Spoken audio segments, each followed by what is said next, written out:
Hello, everybody. This is Rabbi Moshe Rothschild of the Israel Alliance coming to you with the summary of the news for week ending January 14th, 2021. That's right, 2021. Last week, I accidentally said it was still 2020. Anyhow, hope you're doing great. I will give you the summary of the news so you don't have to do any work. We watch the news, read the papers, and we summarize all the important stories. And by the way, the top story, Rabbi Moshe got a haircut this week, and I deserve a 50% discount. I don't have that much hair. Anyhow, let's start with the most recent story this week. Israel had a massive airstrike in Syria, pounding 3 Iranian weapons facilities in eastern Syria. 40 people were killed. Israel has consistently said they will not allow Iran to get a foothold in Syria. Syria, as you know, borders with Israel. We cannot allow Iran to literally sit at the border with Israel. Iran represents an existential threat. They've consistently said they would like to, quote unquote, wipe Israel off the map. Israel will do whatever is necessary to keep Iran out.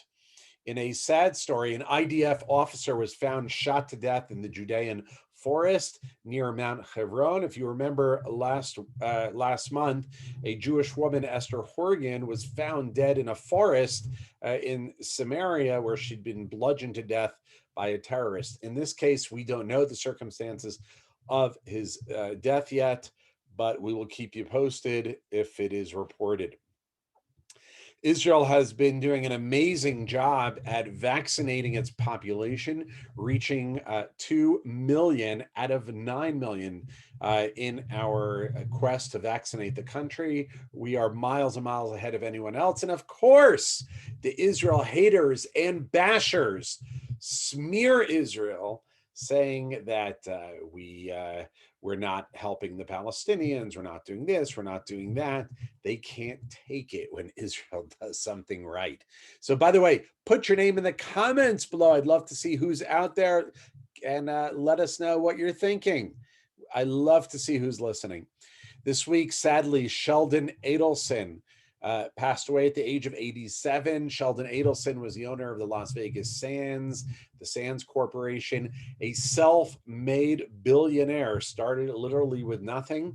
And Sheldon Adelson saw the state of Israel not only as the realization of the historical promise to a unique and deserving Jewish people, but he saw it as a gift of God to all of humanity. According to his wife, Miriam, Sheldon Adelson supported many Republican causes, many Jewish causes, and was a champion and a fighter for Israel and the Jewish people. And what's good in this world, he will be sadly missed. Germany and France has called for Israel to return to the 1967 borders. Oh, it is starting already with we're going back to this silly idea that has always proven a failure, right? Until the Trump administration came along and they changed the whole process of peace here in the Middle East with the Abraham Accords, starting with the Arab nations. And already we're starting to hear, let's go back to the old path that never worked. And Germany and France are already calling for Israel to return to the 67 borders. This is an old and tired attempt, and Israel will never agree to it. Despite the Abraham Accords and the Great Reconciliation, Qatar this week has said they will not normalize with Israel. Benny Gantz of the Blue and White Party said this week that he should never have joined the Netanyahu government. That was a mistake. Now, the Blue and White, his party is in a free fall. Remember, we're going to elections in March, and it's possible they won't even make it into the next government. The Israeli aerospace industry is fascinating. They won a contract to upgrade the South Korean Air Force jets.